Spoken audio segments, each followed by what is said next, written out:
नमस्कार मित्रांनो, माझं नाव श्री आहे. आणखी एका हॉरर कथेमध्ये तुमचं स्वागत आहे.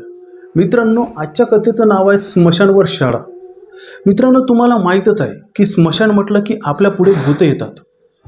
एकदा काय झालं, एका संस्थेने शाळा बांधण्यासाठी जागा विकत घेतली, पण ती जागा स्मशानाची होती आणि त्या जागेवर शाळा पण बांधली. पण नंतर त्यांच्या शाळेत खूप विचित्र घटना अशा घडायला लागल्या.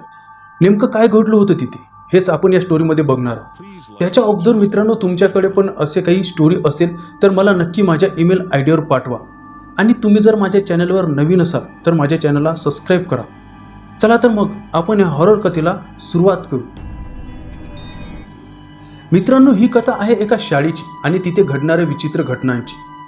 एका नावाजलेल्या संस्थेच्या शाळा सगळीकडे होत्या, पण त्यांना सांगलीत एक शाळा काढायची होती. त्यासाठी त्यांना 32 एकर जमीन तरी लागणार होती. जागा त्यांना मिळाली, पण शहराबाहेर 10-12 किलोमीटरवर. तिथून गाव पण 5-6 किलोमीटरवर होते. बांधकाम सुरू झाले. खोदकाम करताना मजुरांना बरेच सांगाडे मिळू लागले. संस्थेच्या लोकांना कळले की ही जागा आधी दफन करण्यासाठी वापरत असे, म्हणून मजूर काम सोडून जाऊ लागले. संस्थेने त्यांना जास्त वेतन देऊन ते काम पूर्ण करून घेतले. बघता बघता काम पूर्ण झाले. मेन गेटच्या एका बाजूला शाळेच्या शिक्षकांना राहायला घरी, बाजूलाच मुलामुलींचं हॉस्टेल, दुसऱ्या बाजूला शाळेतल्या इतर कर्मचाऱ्यांचे घरी, पुढे दवाखाना, मधोमध मैदान आणि समोर शाळा. मेन गेटच्या समोरच एक स्मशान होतं. 5वी ते 12वी अशी ती शाळा होती. संस्थेच्या नावामुळे ॲडमिशन लवकर फुल झाले आणि शाळा चालू झाली. सगळं छान चालू होतं. पण एक 6वी मधला मुलगा जरा तणावाखाली होता. त्याला रात्री अपरात्री त्याच्या पलंगाखालून आवाज यायचे, जसे की कुणी त्याला बोलवत आहे. त्याने 1-2दा याकडे दुर्लक्ष केले, पण त्याला रोज तो आवाज येऊ लागला. त्याने घाबरून हॉस्टेलच्या बाबूला सांगितले. बाबूला वाटले की कोणीतरी त्याची फिरकी घेत आहे. तो घाबरला असल्याने त्यांनी त्याला दुसरा पलंग दिला आणि एक 8वीमध्ये जाणाऱ्या मुलाला त्याच्या जागी शिफ्ट केले. थोड्याच दिवसांनी तो मुलगा पण तक्रार करू लागला की त्याला पलंगाखालून आवाज येतात. त्याला झोपल्यावर असे वाटे की तो अलगद उचलला जाऊन हवेत तरंगतो. हे ऐकून बाबू हादरला, कारण त्या दोघांना पण एकसारखे अनुभव आले होते. त्यांनी लवकर मुख्याध्यापकांना सांगून पंडितला बोलावले. सगळी मुले शाळेत गेल्यावर पंडित हॉस्टेलला आला, कारण मुलांना यातील काही कळू द्यायचे नव्हते, नाहीतर त्यांच्या अभ्यासात मन लागले नव्हते. पंडितने तिथेच 2 तास ध्यान केले. 2 तासानंतर सांगितले की या पलंगाखालच्या जमिनीत एक सांगाडा आहे.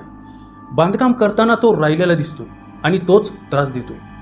पंडित म्हणाला की ही जागा खोदून सांगाडा काढा लागेल, पण जागा खोदली तर इमारतीला तडा जाईल, म्हणून हेडमास्टर म्हणाले की दुसरा काही उपाय सांगा. विचार करून पंडित म्हणाला की ही जागा अभिमंत्रित करतो, पण हा पलंग परत कोणालाही देऊ नका. दुसऱ्या दिवशी पंडितने तो पलंग अभिमंत्रित केला. काही दिवस चांगले गेले. तिथेच एक ड्रायव्हर आपल्या कुटुंबासोबत राहत होता. त्याची मुले पण सवलत दिल्याने त्या शाळेत शिकत होती.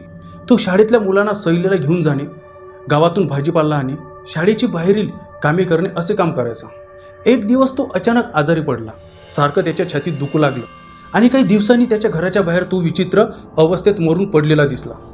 त्याचे डोळे पूर्ण उघडे होते, जसे त्याने मरण्याआधी काहीतरी विचित्र पाहिले होते. हे सगळं घडलं तेव्हा इंग्रजीचे सर 15 दिवसासाठी त्यांच्या गावी गेले होते. त्यांना यातील काहीच माहिती नव्हती. 8 दिवसांनी ते यायला निघाले, पण नेमकी ट्रेन लेट झाली आणि ते 9 वाजता सांगलीत आले. 10 मिनिटासाठी त्यांची शाळेवरून पल्लीकडील गावाला जाणारी शेवटची गाडी सुटली. शाळेपर्यंत जायला आता एकही बस नव्हती. इकडे तिकडे पाहिल्यावर त्यांना एक टेम्पोवाला भेटला, पण तो फक्त त्यांना 5-6 किलोमीटरपर्यंत सोडणार होता, कारण त्याला तिथून दुसरीकडे जायचे होते. सरांनी विचार केला की तिथून मग कोणी भेटेल तर लिफ्ट घेऊन जाऊ. काही वेळानंतर टेम्पोवाल्याने सरांना सांगितलेल्या ठिकाणी सोडले आणि तो त्याच्या दिशेने निघून गेला. सर तिथेच थांबले.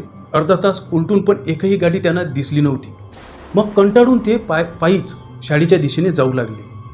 सुनसान रस्ता, आजूबाजूला ओसाड माळरान आणि त्यात अमावस्या होती. सर खरं तर भूत वगैरे असे काही मानत नव्हते, पण वातावरण एवढे भयानक होते की त्यांना कधी एकदाचे घरी पोचतोय असे वाटत होते. तेवढ्यात त्यांच्या मागे कुणीतरी चालते असे जाणवले. त्यांनी वरून पाहिले तर त्यांच्या दिशेने कुणीतरी झपझप पावले टाकत येत होते. सरांना जरा भीती वाटली. जवळ आल्यानंतर त्यांना कळले की तो शाळेत काम करणारा राजेश होता. त्याला बघून त्यांना खूप आनंद झाला. राजेशला पण बरं वाटले. सरांनी त्याला विचारले की तू इथे कसा काय? तो म्हणाला की शहरात गेलो होतो कामासाठी. सर म्हणाले की अरे मग शाळेची गाडी घेऊन जायची ना. राजेश म्हणाला की तीच घेऊन जाणार होतो, पण ती पंक्चर झाली. सर म्हणाले, बरे झाले, जाऊ दे, नाहीतर तू मला आता असा भेटला नसता आणि मला एकट्याने जायला लागली असती. राजेश म्हणाला की सर, रात्रीचं इथून जायला भीती वाटते का? सर म्हणाले, अरे एकट्याने जायचा कंटाळा आहे. असं बोलता बोलता शाळा आली. आत आल्यावर सरांनी त्याला बाय केले. मग तो त्याच्या घरी जायला निघाला. सर त्यांच्या घरी जायला निघाले, पण सिक्युरिटी गार्ड त्यांच्याकडे विचित्र नजरेने पाहत होता. दुसऱ्या दिवशी सकाळी सर 11च्या मधल्या सुटीत खानावळमध्ये बाकी सरांजवळ जाऊन बसले. बाकीचे सर्व सर त्यांची सुट्टी कशी गेली असे विचारू लागले. नंतर गणिताचे सर त्यांना सांगू लागले की अहो, तो आपला ड्रायव्हर होता ना, तो मेला. इंग्रजीचे सर म्हणाले, उगाच गंमत करू नका माझी. तर बाकीचे सर म्हणाले की अहो खरंच 8 दिवस झाले त्याला जाऊन. पण इंग्रजीचे सर म्हणाले की हे कसे शक्य आहे, काल तर आम्ही रात्री सोबत आलो. हे ऐकून बाकीच्या सरांच्या चेहऱ्यावर भीती पसरली. तोच होता राजेश, जो काल सरांसोबत शाळेत आला. त्यांचे चेहरे पाहून इंग्रजीचे सर काय समजायचे ते समजले आणि चक्कर येऊन तिथेच धाडकन कोसळले. 8 दिवस ते ॲडमिट होते. सिक्युरिटी गार्ड पण त्यांना पाहायला गेला. तो म्हणाला, सर तुम्ही गावावरून आले तेव्हा एकटेच बडबडत होते. मला तेव्हाच काहीतरी विचित्र वाटले. दरम्यान बऱ्याच जणांना चित्रविचित्र अनुभव येऊ लागले. कोणाला गावी गेलेले आपले मित्र दिसत होते, तर कोणाला आवाज येत असे. सर्व सरांनी सुद्धा मुख्याध्यापकांच्या जवळ तक्रार केली. त्यानंतर मुख्याध्यापकांनी तातडीने तिथे पंडिताकडून महापूजा करून घेतली. त्यानंतर हे सगळं थांबले. बहुधा तिथं भटकत असलेल्या आत्म्यांना आता शांती मिळाली असेल. पण तो पलंग मात्र अजूनही तिथे तसाच अभिमंत्रित आहे. अजूनही तो कोणालाच त्यांनी दिला नाही. तर मित्रांनो, अशा तऱ्हेने ह्या कथेचा शेवट झाला.